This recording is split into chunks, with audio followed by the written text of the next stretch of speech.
Conocen detalles del acuerdo que hay en las últimas horas firmado entre Oti Patiño y alias Iván Márquez, que reaparece para el inicio de diálogos sociopolíticos, así los llaman, entre el gobierno, entre el Estado colombiano y el grupo criminal, el grupo disidente de las FARC, encabezado por alias Iván Márquez, reincidente 2 veces, que incumplió y traicionó el acuerdo de paz de La Habana y ahora tiene una nueva oportunidad. Camila Carvajal. Sí, señor Ricardo, pues esta carta tiene 2 páginas, está firmada en nombre del gobierno colombiano por nada más y nada menos que Oti Patiño, que usted sabe es el alto comisionado para la paz. Del otro lado, Iván Márquez, comandante de la segunda Marquetalia, así aparece en la firma. ¿Qué dice esta carta? Tiene 11 puntos y en ella es una declaración conjunta del gobierno nacional y la organización armada a propósito del inicio formal de un proceso de diálogo que llaman diálogo sociopolítico para que al final haya un acuerdo de paz. Iniciar formalmente el proceso de diálogo significa que ahora las partes van a proceder a tener los delegados en la mesa de diálogo y de manera inmediata empezar así una agenda y protocolos de negociación. Finalmente confirman en este comunicado que le van a solicitar a los gobiernos de Cuba, Noruega y Venezuela que tengan o que sirvan de garantes y acompañen este proceso. También al secretario general de la Organización de Naciones Unidas en Colombia y obviamente a la Iglesia Católica para que también acompañe este proceso. Finalmente, en el comunicado, Ricardo, llama mucho la atención el 8º punto, porque la segunda Marquetalia dice que coincide con el gobierno en garantizar la paz y seguridad de quienes se comprometen con el proceso y que por eso no descartan cesar el secuestro. Sin embargo, es solamente un anuncio que se hace con esta declaración conjunta en la que por ahora lo único acordado es que van a iniciar formalmente el diálogo. 8:42 minutos. Héctor, ¿hasta cuándo? ¿Cuántas oportunidades le va a dar el Estado colombiano a una persona que ha incumplido, que ha reincidido, que se ha rearmado como Iván Márquez? Hasta que tenga capacidad de someterla, Ricardo, es la respuesta, y desafortunadamente el Estado colombiano no ha logrado construir esas capacidades por múltiples razones. Yo con este anuncio pues tengo sensaciones encontradas, porque a mí me parece, por supuesto, y en eso seguramente estamos de acuerdo todos, que la conducta de Iván Márquez es una conducta pues absolutamente condenable, repudiable, la de haber traicionado el acuerdo que él mismo ayudó a construir y que suscribió además para lograr la desmovilización de las FARC, y por lo tanto lo que todos quisiéramos, en eso también creo que estamos de acuerdo, es que el Estado tuviera la capacidad de someterlo y de tenerlo hoy preso para que responda por los delitos que ha cometido a lo largo de su vida, que no son pocos y además bastante crueles. Dicho eso, pues la pregunta es, no hemos sido capaces, ¿y qué hacemos? Ahora, ahí tengo dos puntos para conversar. Uno, yo creo que la segunda Marquetalia es un grupillo criminal que no tiene una gran capacidad de acción. En realidad ellos intentaron tomarse las disidencias de las FARC, es decir, quedarse con el 20 o el 25% de los hombres que conformaban esa guerrilla armada y que no quisieron someterse al acuerdo. Pero sin Héctor, embargo, no podemos esos señores los sacaron corriendo, les terminaron matando incluso a varios de sus miembros, etcétera. Y hoy soy un pequeño grupo político, pero ahí, y permítame, Luis Ernesto, decir esto, y con esto termino muy brevemente, ahí creo que tenemos un problema que es el que tenemos que preguntarnos cómo lo administramos, porque chiquito o grande el grupillo de criminales, esas pequeñas semillas en Colombia desgraciadamente crecen rápidamente. Esos grupos, no ha logrado crecer, pero eso no, yo no descarto que logre crecer dadas unas determinadas circunstancias en un momento. Así como usted, si por ejemplo usted desmoviliza las disidencias y queda este grupillo, y este grupillo de hoy, que son 300, 400 máximo, se vuelven 3.000 en 3 años. Entonces, no sé si valga la pena dejarlos ahí y no tratar de hacer como está el gobierno del presidente Petro, intentando una paz total. Usted sabe que yo soy Luis Ernesto, solamente un dato. Yo tiendo a estar de acuerdo con Héctor frente al tamaño de la segunda Marquetalia hoy, pero están intentando y ya consolidaron unas alianzas que no dejan de ser inquietantes y que hacen que su poder criminal esté en aumento. Por eso este comunicado lo firma Luis Ernesto, no solamente la segunda Marquetalia, lo firma la Coordinadora Guerrillera del Pacífico, se autodenomina de esa forma, que no es otra cosa que los grupos de narcos de Tumaco de ahí hacia arriba. Claro, y volvieron al negocio de siempre. Los comandos de frontera, que son los grupos de narcos del Putumayo, que ya han subido hasta el Caquetá y están protagonizando un enfrentamiento armado con las disidencias de Iván Mordisco y tienen en un paro armado a una cantidad importante Ricardo, de personas. Yo no menospreciaría este grupo criminal. No, bajo ninguna circunstancia menospreciarlo, porque es que la razón que en Colombia, a diferencia de todo el mundo desarrollado, todavía seguimos hablando de guerrillas soviéticas, de guerrillas maoístas, etcétera, es porque tenemos narcotráfico, porque como usted lo acaba de decir, cualquier grupito con una chapa ideológica o política, lo que hace es administrar rentas criminales de narcotráfico, minería ilegal, monta su propia franquicia, administra un territorio y entonces desafía la autoridad del Estado. Y yo sí creo, y como Héctor, en las salidas negociadas. Pero para que las salidas negociadas sean exitosas y realmente de ellas salga un proceso exitoso de paz y haya paz y no simplemente humillación del Estado, es muy importante que se cumplan las reglas que se pactan. Y por eso hay que decir con toda claridad que abrir esta negociación con Iván Márquez y la segunda Marquetalia, la nueva Marquetalia, es inconstitucional. El acuerdo de paz con las FARC, que recordemos, hace parte del bloque de constitucionalidad del país, dejaba solo una vía para quienes incumplieran el acuerdo de paz, para quienes lo traicionaran, como lo hizo Iván Márquez, Santrich y compañía, que era el sometimiento a la justicia sin ningún privilegio de los que estaban pactados para los otros desmovilizados de las FARC. Pero Luis Ernesto, entonces, si el Estado no honra su propia palabra, la fragilidad es absoluta, claro. Y ningún próximo proceso puede tener Luis éxito. Ernesto, porque, dígame, muy pequeñito, una interpelación pequeña. Recuerde que el presidente Petro está en la teoría del entrampamiento y por ahí legitimó la negociación con Márquez. Mire, es innegable que Néstor Humberto Martínez fue quizá el peor enemigo del proceso de paz y el mismo presidente Santos reconoció en alguna entrevista que uno de sus grandes desaciertos había sido ternarlo porque se convirtió en el principal enemigo del proceso de paz. Y por eso, más que hablar de entrampamiento, era indiscutible que en la Fiscalía había un detractor de lo que trataba de impulsar el mismo presidente de la República que lo ternó. Pero lo que hay aquí en realidad es un incumplimiento, un acuerdo de paz, una traición a la palabra y a la voluntad de paz de quienes negociaron este acuerdo, y por eso solo queda un camino, que es el sometimiento, porque es que el Estado puede negociar, claro que sí.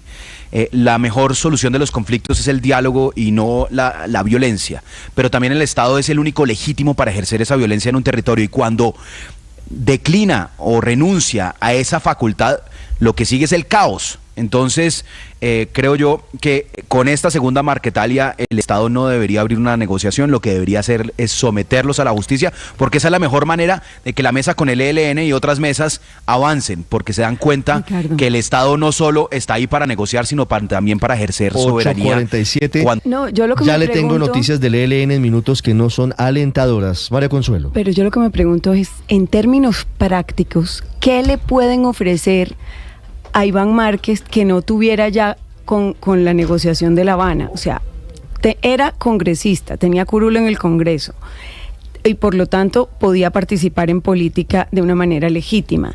Participó en la negociación y en el diseño de la Justicia Especial para la Paz, como nos lo aceptó aquí el senador Gallo hace unos pocos días.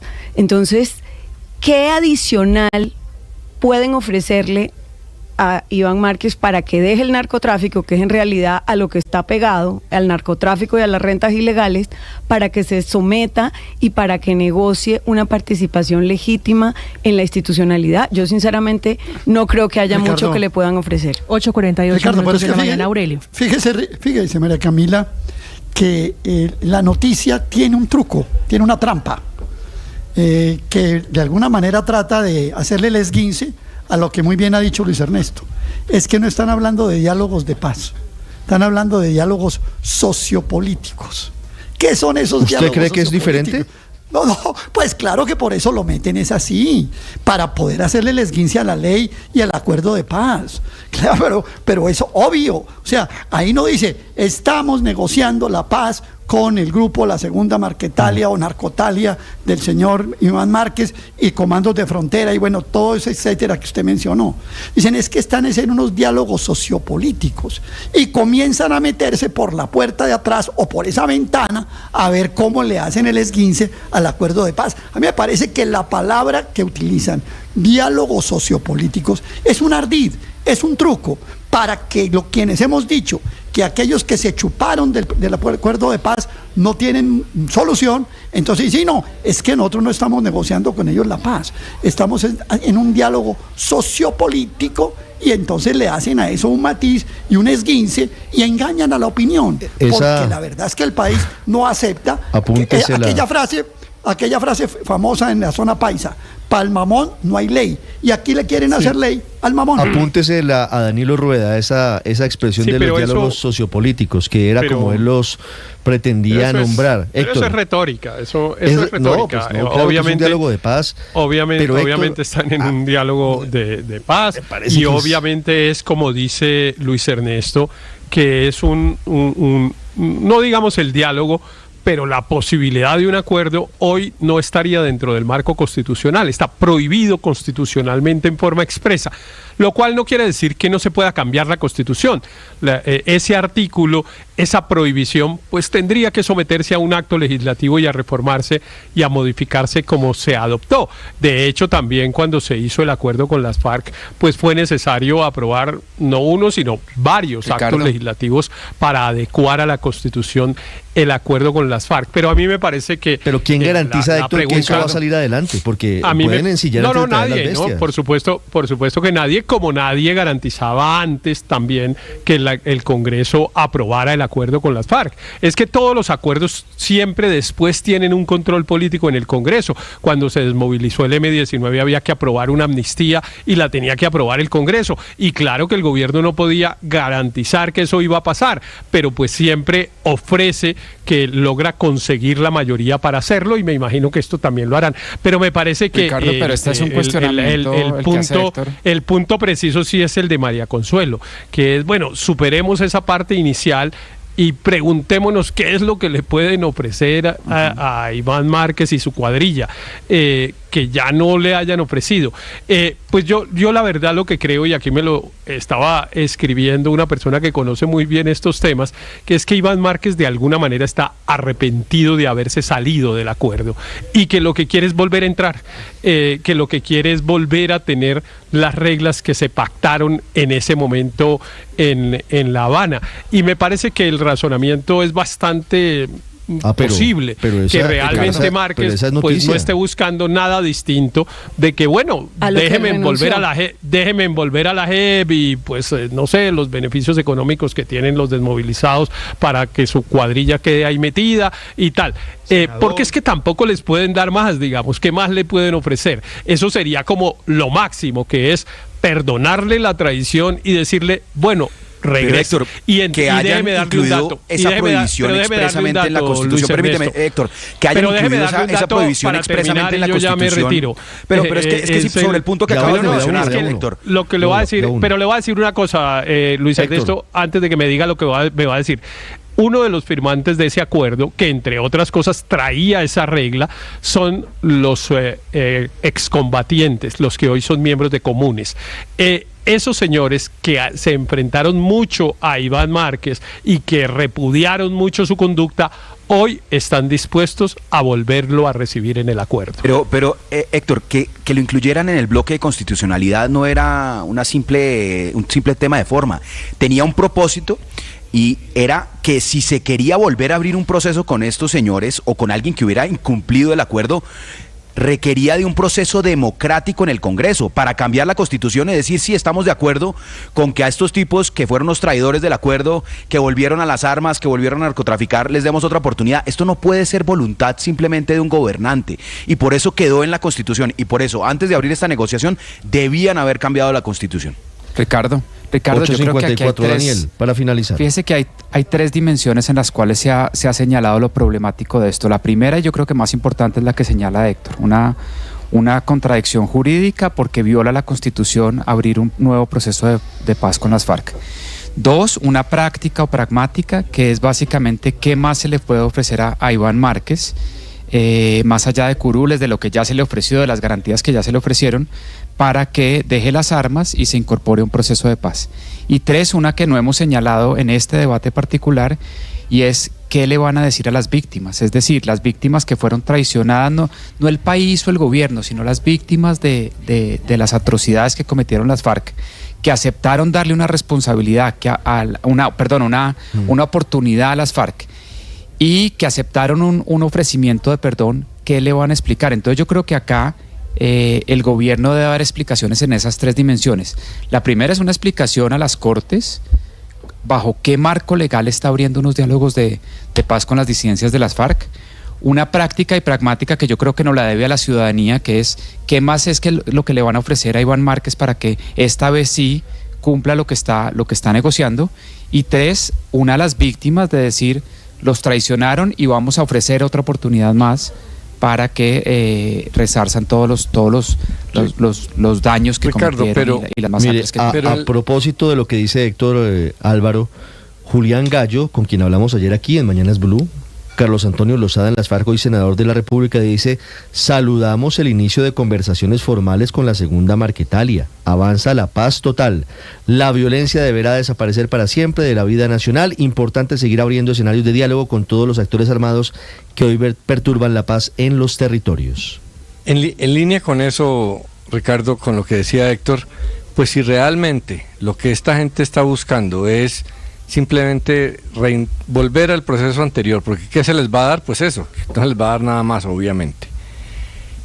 Podría ser un triunfo del Estado, que aún aquellos que renegaron del acuerdo, que se fueron del acuerdo, terminan volviendo arrodillados a pedir clemencia del Estado para que los juzgue en la jurisdicción de la JEP y vuelvan a entregar las armas. Es una manera de, si se fueron por entrampamiento, pues demostración de que fueron torpes y cayeron en una trampa absurda. Si se fueron por delincuentes, pues que el Estado vuelve y lo somete con la Álvaro, pero tienen que pagar un peaje. No pueden tener las mismas condiciones de quienes han honrado el acuerdo. Ese es mi punto. O sea, tenemos una cantidad de personas. ¿Qué importa, no, Ricardo? Sí importa por una razón, porque es que los si no pero si no, entonces no tendría ningún sentido el proceso de negociación, porque entonces no, sigamos delinquiendo o yo me voy, cuando usted captura por segunda vez a un delincuente, pues lo mete a la cárcel. Aquí no le puede hacer nada adicional. Y le mete otro proceso, no, claro, hay procesos adicionales. Aquí, lo importante es que los delincuentes acepten que fracasaron en la delincuencia y que aceptan la majestad del Estado y se arrodillan ante ella. 8:57 minutos. Yo tengo dudas de que se arrodillen. Es decir, yo tengo dudas que vengan en esa actitud.